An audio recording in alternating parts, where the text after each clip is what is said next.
There you go, guys. This is our QuadView 4-pin 7-inch monitor. So this is IP69 rated waterproof.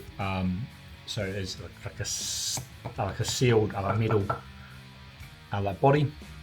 HD screen, AHD input. It can take all camera input. So, but that is the screen input type. 12 to 24 volt input range, so it's good for obviously your 24 volt applications. So a great screen to have when you're trying to put up like 4 cameras into it on like a 7-inch screen and you need like a waterproof solution. Not touchscreen, just buttons down the bottom, so you can either view each camera at a time, or you can view the camera in like a 4. So that's basically the screen there. As it goes, these actually do have the capability to record, so you can put up to like a 56 a gigabyte SD card in here, and you can record the other footage that's going on. So with the screen comes a shade protection and the mounting option, which just obviously goes in this side and gives you your tilt. That's your sort of bottom mount, or obviously the back or at the top you can mount that. That's basically the screen. There is a controller, so you can change it, camera views if it's a bit further like away from you. So quite often you might have the screen that's actually too far to be able to push the buttons, and you just stick this on your dash somewhere if it's a tractor or a truck or whatnot. So these are ideal, being like waterproof and pretty heavy duty. They are ideal for like forklifts, tractors, trucks, industrial applications. This is your big main harness here. So you've got a big waterproof plug here that's going to plug into the back of the screen.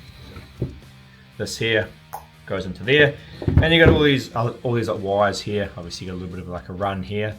I think we have about a 2 meter cable length here, and then you hit all these wires here. So you've got your 4 camera inputs, which are straightforward 4-pin aviation ones. They are each labeled like left, right, front, or back. Doesn't really matter how you use the cameras, but that's just because of like 4 camera setup.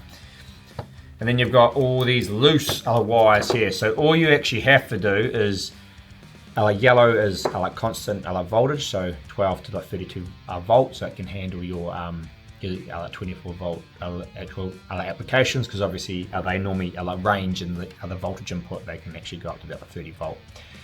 So you need to put that to constant power. Then you need to put ground to ground, that's the black to back, and then you need to put red to an ACC power source. So that means the device has constant power on the yellow, has ACC power, so that when the keys turn from the red and ground there, and that'll be all you need to do if you just want to run it like that. Now these other wires here, you've got left, right, and back, are just trigger wires. So if 12 volt hits like these, it's going to switch to that camera sort of input. So like C4 trigger wire will hit C4 on here.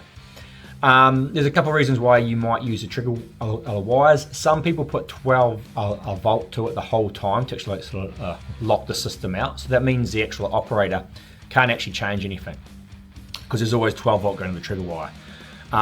That's handy in say applications where you have a forklift with a single camera and you want no one to ever be able to actually do anything, and it always just to show that.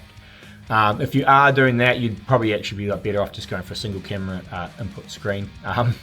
But actually a lot of the time people don't, because it's an OEM supplied thing, and they actually end up with having a 4 camera one, and that's how they do it.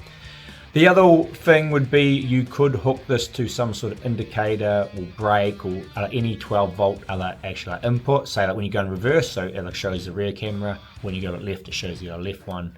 It's etc. That's basically trigger wires there, and what this whole kit does. So very handy if you need that. If you do need some extra advice, just reach out to us. Basically it'll take any camera that has a 4-pin aviation input, and it can take AHD quality ones. Cheers.